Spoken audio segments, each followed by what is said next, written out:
Hello and welcome to another video and podcast from Fantasy Football Scout. International break is almost over and it's time to think about FPL again. Here we will discuss the best options for the captaincy for Game Week 8. My name is Joe and joining me each week this season to discuss the best armband candidates is Fantasy Football Scout Deputy Editor Tom Freeman. Tom, welcome. How are you? Yeah, good, thanks, Joe. Yeah, I've enjoyed the break. Played my wild card prior to game week 7, so there's been limited tinkering. But yes, it's been a good few days off. Yeah, definitely. And before we crack on with some of the best candidates, I understand you have something to say about Fan Team. Yeah, so there's the Game Week 8 Weekly Monster, which is due to launch any time now. I think we've spoken about it before. It's the one game week tournament. It's essentially a free hit style squad. Loads of good prizes on offer there. They've also got the Premier League and the Champions League games running. So yeah, well worth a look. Right, yeah. Okay, so what I'm going to do is I'm going to put a picture and some stats up of the person I am captaining this week, and I've got a question here for you. Should we just captain him every week and just not bother doing this show anymore and just say, or just do a very short show that says Salah and that's it? So Salah, it's against Watford. Got some stats up on the screen as well. These are for all the season. Whatever metric you want in terms of attack, he's top of it. Big chances, he's top. Shots inside the box, he's top. Shots on target, he's top. Expected goal involvement, he's top. He's top of everything. And I haven't captained him. And it's cost me about 20 or 30 points the weeks I haven't captained him. And I should have just captained him every single week. Salah for the captaincy against Watford. Yeah, I mean, it feels like a bit of a no-brainer, doesn't it, this week? I mean, I'm the same as you, Joe. I think I've deviated it from the past couple of weeks. I went with Ronaldo, I think, against Villa, and then Lukaku last week, and it didn't pay off. I mean, I'm not one of these ones who would say he's an auto pick every week. I think next week when we have this chat, Salah will be going to Old Trafford and Lukaku will be at home to Norwich. So, I'm not quite in that Salah every week camp, but it's that consistency which is just so appealing, isn't it? I mean, yeah. 6 goals, 4 assists. I think he's averaging 10 points per match so far this season. Yeah, it's ridiculous. It's the safest pair of hands that there possibly is. Toughest fixture, that's got to be against Man City. It just eases out of 13 points as if it was nothing. Exactly, and it was just electric. And even against Chelsea, earlier on in the season, it was a penalty, but he still returned double figures in that. I think it was 10 points as well. And just Liverpool's attack at the moment. I mean, I think it's 22 goals in their last 7 matches in all competitions. They seem to have taken it up a level. They're averaging just under 20 shots per game during that time as well. And it just feels that when you've got a team playing that well in attack, you add Salah into that as well. And it's just been amazing. I mean, we should talk about Watford. Yeah. A little bit, new manager bounce, perhaps, with Ranieri coming in, but we should say that he will have had limited time working with the team because of the international break. I think Watford have had 10 players away with their respective international teams. So how much time is he going to have time to drill them before the game at the weekend? I know Salah's been away and a couple of other important players like Trustikong and Kucha. I think Salah feels like quite a nice week for FPL managers because it feels that obvious. Yeah. Yeah, definitely. Just before we have a look at the latest of the Whipping Boys, those defences to targets, so we can see where Watford are on that. Just want to welcome those that are joining us in the chat so far. The early birds include John, Balder Gems, Fast Legan, Gary, Colm and Mac. Welcome all.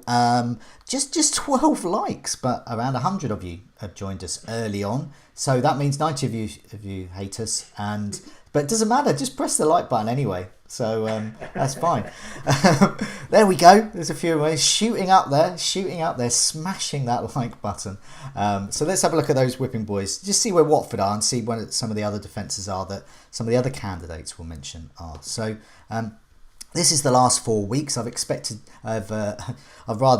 sorted this by expected goals conceded. We've also got the actual goals conceded and big chances and clean sheets in there as well. So is it Norwich still there, still the defence target. Tottenham actually have been there for quite some time and still a defence to target. Leeds as well, but I think with Leeds. With Tottenham, rather, they can consider themselves slightly unfortunate to have conceded 10, but they should have conceded 8, so not any great shakes. But it's Watford we're looking at there. They've conceded 10 big chances. In terms of expected goals conceded, it's just over 6, and they've conceded just 5 goals, so they've been lucky not to concede more. So, yeah, the odds are stacked, really, for Salah to do well. If he can do what he did against Man City, Watford surely are a good bet there. So is anything else spring to mind before we move on to some of the other stats? But anything else spring to mind in terms of expected goals conceded, or rather the sort of defences we should be targeting for the captaincy? Yeah, well, I suppose going back to Watford, I mean, we ran a piece on Ranieri on Scout last week, and we looked at the kind of the defensive numbers under Munoz so far from game weeks 1 to 7, and they come out mid-table in a lot of metrics. But I think the problem for Watford is they don't commit many bodies forward. So it's that balance which Ranieri's got to get right. He's got to try and retain some defensive stability, but then they've got to offer more because they've been terrible going forward this year. Yeah. I think if you take out the Norwich game that Watford have played, I think they've had 2 big chances across every other game combined. So that's the challenge for them now. But I don't have any qualms with captaining Salah this week against Watford. I don't think it's it's the obvious choice, isn't it? And it'll be massively backed. Yeah. Let's have a look at expected goal involvement per minutes so far, and this is not so far. It's last 4 game weeks. So this is so we've already seen where Salah is across the season. So let's have a look at expected goal involvement last 4. To give us a bit. Oh, guess what? Salah's top again. So there we go. But it's Ronaldo who is second. He's still, so he may not have been getting those scores, but he has been posting the stats in the last 4 game weeks. So we've got 14 shots inside the box. Then is expected minutes per expected goal involvement. He's getting there. He's on it's basically Salah and Ronaldo in a sort of a league of their own. Then there's Werner from Chelsea. Yeah. Now I know he's going to crop up. He's going to be on your differential list, isn't he? This week. I won't lie. He is on the initial list. There we go. I thought he would be because he's I mean, we've all got reservations about Werner and his finishing ability last year, anyway. But we always had a feeling that he might come back on the radar at some point, and I think he scored a couple for Germany, didn't he, midweek? So or over the weekend, sorry. So. Perhaps one for those differential hunters out there. Yeah, could be worth a look. Lukaku's not on this list. He's just not amongst those top players. So you've got the likes of Mane, Zaha, Crystal Palace, who I think is a differential from the template. I would say. I think he's been marginally popular amongst most managers, though. So rather sort of the general crowd. Jota is there. Pepe, if he could ever get a start, he could be a nice Is he on your differential list as well again? It's that uncertainty around starts, which is you've got to be really careful when you're tipping those players on a Friday. Yeah. You've got to be pretty sure they're going to start. The last thing I need is tipping a player and he doesn't turn up. But again, that's all it would take is one injury at Arsenal across that kind of attacking midfield line, and he could become an option then. Then you got the Brentford lads. You got Vardy. We all ignore him, and there he is. So last 4, he's had 4 shots on target and 4 goals. That's typical Vardy. That's not something you'd look at and go, it's unsustainable. That's just what he does. You got Hwang at Wolves and Antonio. Antonio is still there. Maybe he hasn't been getting the big scores, but he's still a good option there. So plenty of good options there. But it's Man City I'm quite interested in for the Maverick captain. So if you don't want to captain Salah, it's Man City I like because they've played Burnley, and those with a short memory or a long memory will remember every time Man City played Burnley at home, they absolutely hammer them. In fact, I believe it's been 5-0 the last two times they played them at home. It's been 5-0 in the last 4 times they've played Whoa! them at home in all Whoa! competitions. And Which I had to check this morning because I didn't believe it when I read it. now Mahrez has had 5 goals in this fixture in the last 2 games. Foden, Torres, lots of them have done well. Man City, okay, you're a Maverick manager.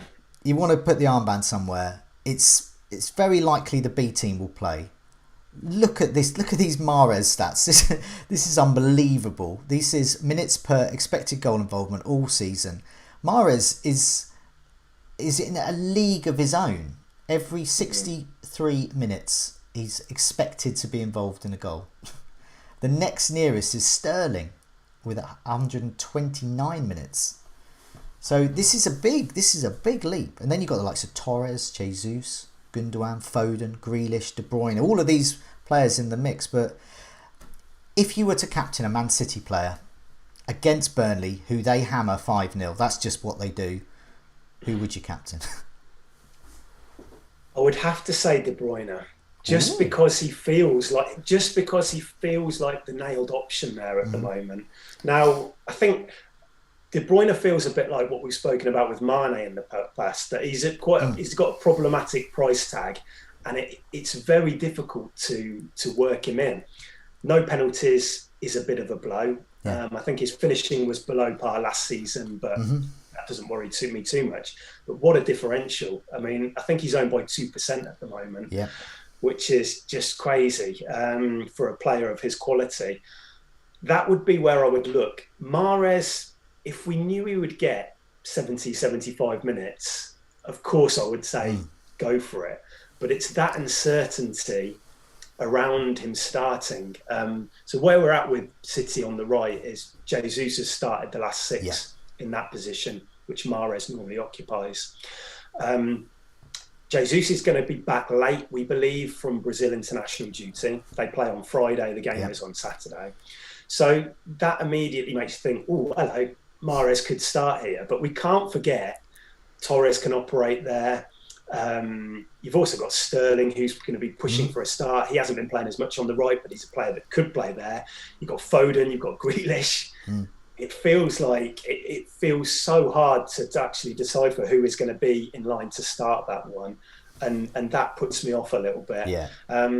The De Bruyne thing, Burnley have conceded quite a few set play attempts this season. They have conceded quite a few headed attempts from set plays, so that kind of his assist potential is there for that. But yeah, I mean, I don't know what you think, Joe, but just those wide players, it just feels like such a lottery. Basically, yeah. I mean, it's when you see the team sheet for City against Burnley in this fixture, who, if you own any of that front 3 or De Bruyne behind them feeding them, so if it's, sake of argument, Torres, Grealish and Mahrez, or Foden, whatever. So if you own any of them, just basically turn the TV and radio off, just crack open the champagne, just forget about the day, just get absolutely hammered. You are going to be massively in the points.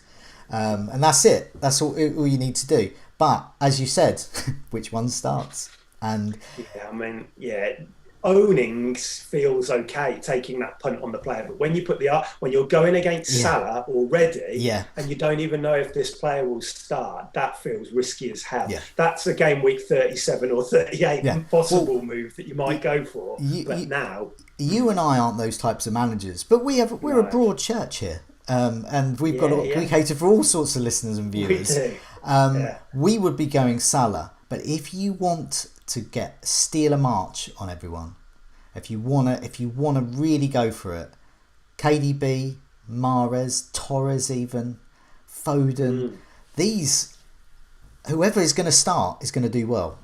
I mean, I can almost guarantee that. Well, it does feel like that way. Everything points towards it. I mean, I like Foden. If you're on a wild card this week, I do like it, but it's risky. We can't guarantee that he's going to start 2 of the next 3, which is when you want the City players for. But that's part of the risk that you take with them. And we should also mention that City play Club Brugge on Tuesday in the Champions League, and now that match has taken on a little extra significance after they lost to PSG. They've still beaten Leipzig, so they're in a good spot. but it's quite a short turnaround as well. And so even if players are starting, we don't know how long they're going to last into that, and that's what makes it so difficult. But it's the fixture. It's probably the standout fixture, isn't it? Yeah, even it is. Ahead of Liverpool's one. It is definitely. So if you got a bottle of champagne on ice and you are that type of manager, captain a Man City player and hope for the best and hope they start.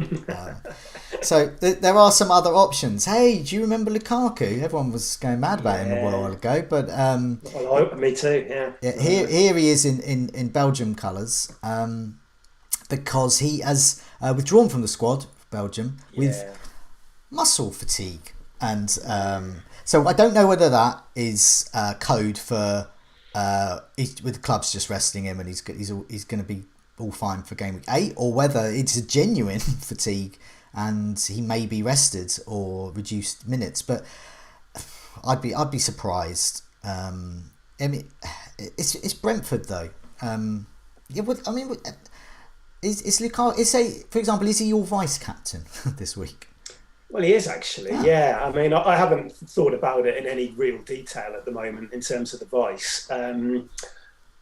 The muscle fatigue's an interesting one, isn't it? I mean, I suggest people keep an eye on your Neil's team news towards the end of the week. Hopefully Tuchel will be honest about that, or open about it at least, and we'll know where we stand. It certainly doesn't sound too serious, does it? No. On the face of it. I think Jota's had a muscle mention as well over the break as well. So it's just about let's see what happens with that. But I wish managers would call it like that. Jota is suffering from a muscle mention.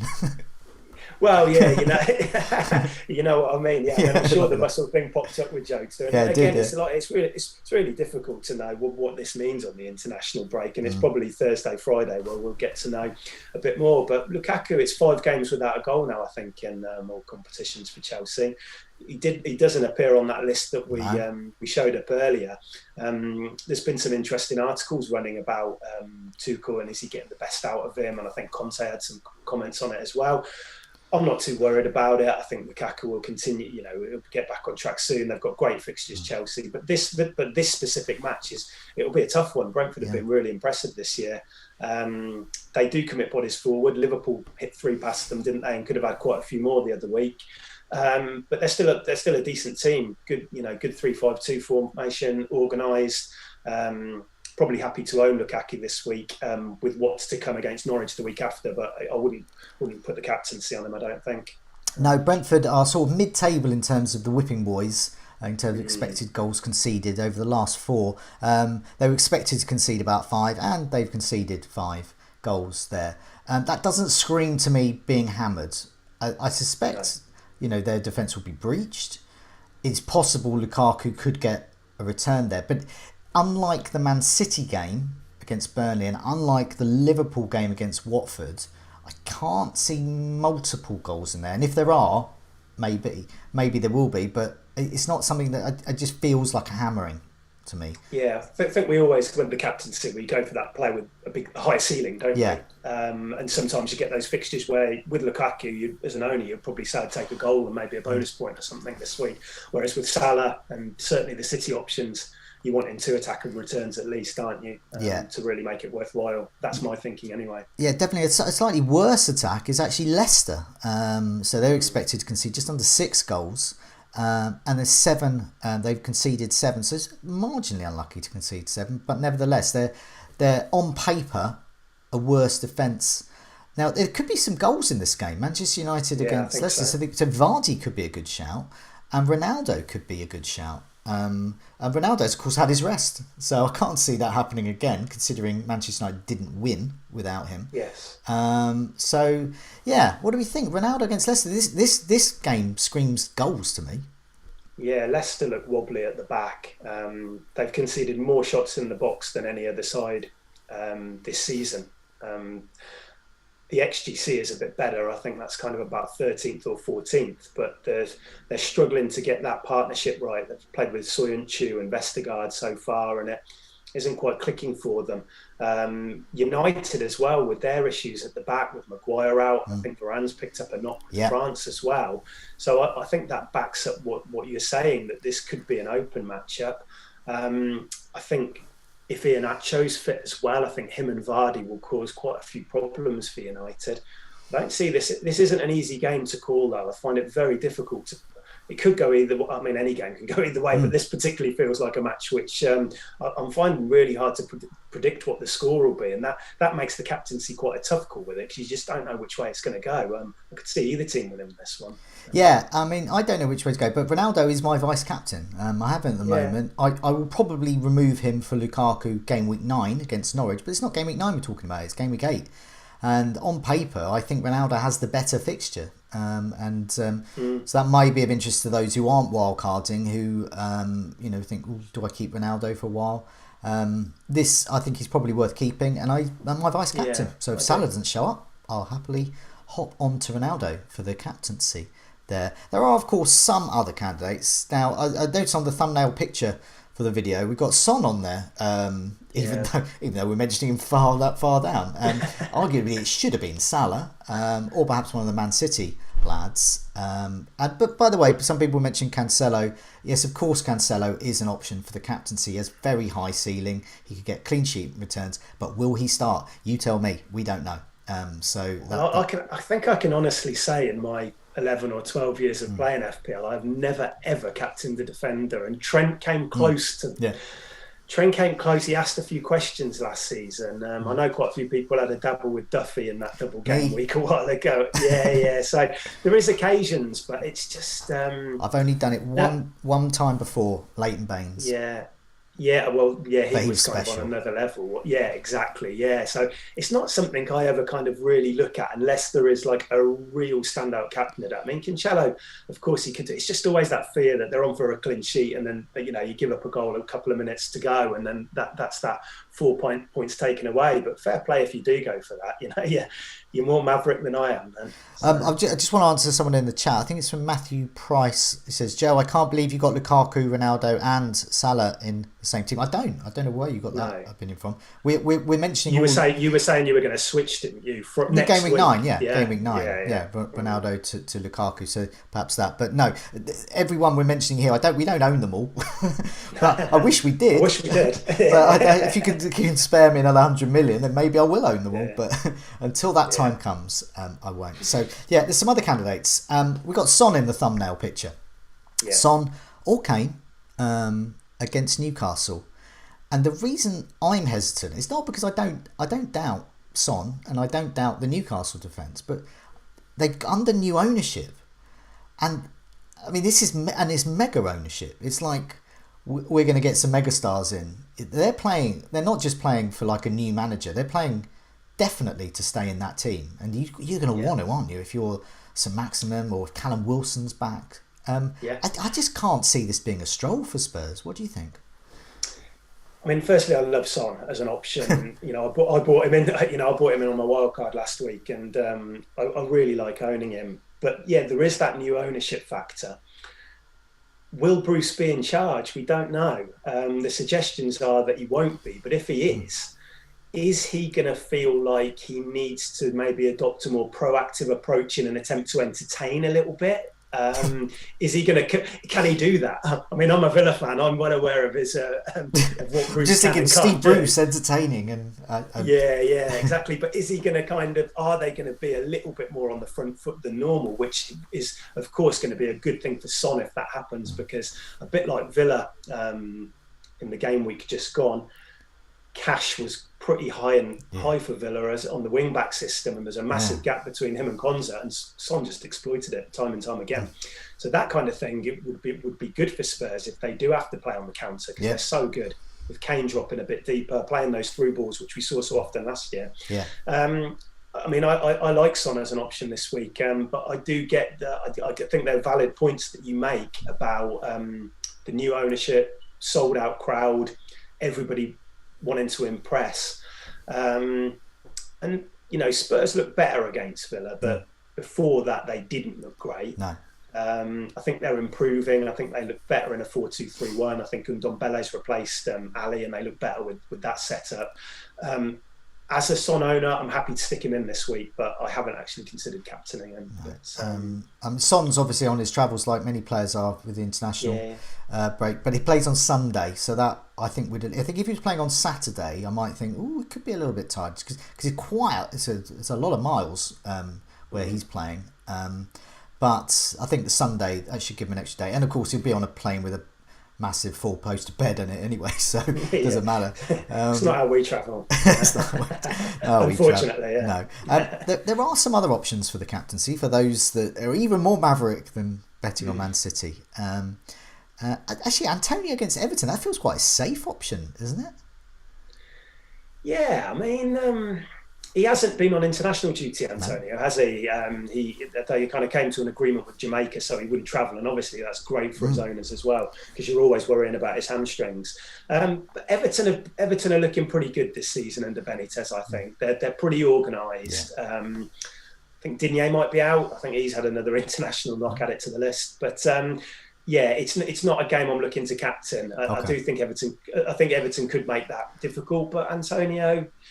He has been ticking over nicely, hasn't he? I know he blanked in the last week, but not something I've looked at for captaincy, perhaps. Not Norwich on paper, still the worst defence, although they have improved on the eye. They're still conceding, but Norman is doing well in midfield there, so they appear to be better, but I don't think they are. But then anyway, Brighton rock up there, and Brighton riding high, top 4 Brighton. Neil Maupay, can I... Interesting. I was going to say, Joe, you're the best place to answer this. I mean, Maupay, Trossard probably after him, or would you consider it? Or... Okay, right. There's a scale of maverick. And if you're maverick, at the top of it is like Mahrez captain, Torres captain, and then even beyond that is Trossard captain against Norwich against Salah. It comes back to the same thing. You're betting against Salah. If it was a week where Salah.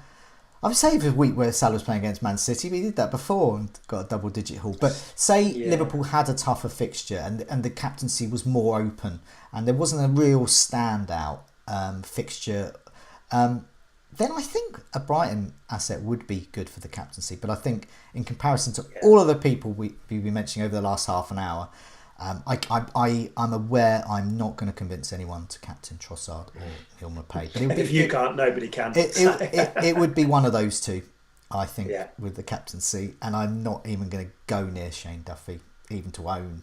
Okay,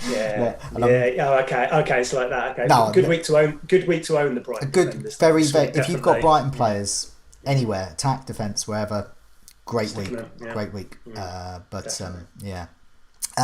Anyone else? Anyway, I think we mentioned everyone. We really scraped the Duffy barrel. I think so. Yeah, I mean, I know you mentioned him a few weeks ago, Joe, when he wasn't firing, but Aubameyang as well on that Monday night fixture against Palace. I mean, it's for exactly the same reasons that you just outlined then. I'm not looking at him. I don't own him. But just, Arsenal do seem to be have turned a little bit of a corner. 10 points in the last 4 games, and but Palace have improved too. Palace are looking okay, so we should at least mention him. And I suppose as well, we haven't mentioned players like Mane and Fernandes here as well, but only because we feel there are better options at those clubs at the moment in Salah and Ronaldo. But of course, you can't write them up. Of course, they could do well, and we could probably pick out other players on that list. But I think we have covered off the best and the not quite so good ones as well so far. Definitely, it's gonna be a few weeks before we mention Manchester United again, I think. But when we do, I'm sure Ronaldo will still be there.